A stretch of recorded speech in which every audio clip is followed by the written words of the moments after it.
When I was in engineering school, I sometimes had to work 2 and 3 jobs just to survive, just to pay rent, pay my car note, to eat, etc.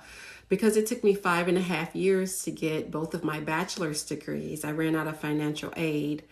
And without jumping through some hoops, I've told the story before, I had to do some things to survive, which is why my grades were sometimes so bad.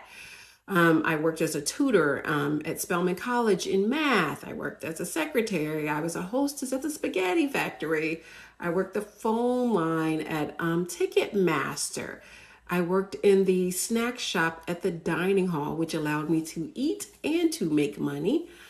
I did it all, you name it. I worked the football games and did parking at Georgia Tech. Never went to a football game, but I collected the money from the people going to the football game. So I say all of that to say is that some of these jobs were great, some of them were not so great.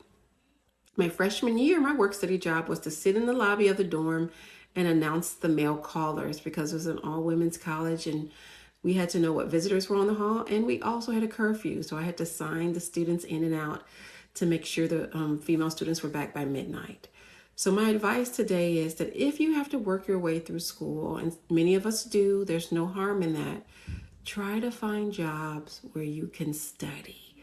Like the best jobs I had: secretary, working the front desk to sign people in and out, working in the library, doing research with a professor so that you're at least getting some experience you can put on your resume to help you to get an internship or to get a research experience. And that's how I ended up making more money, is eventually I did get summer internships, which allowed me to make major money that I then could save up to buy books and pay rent for the next school year.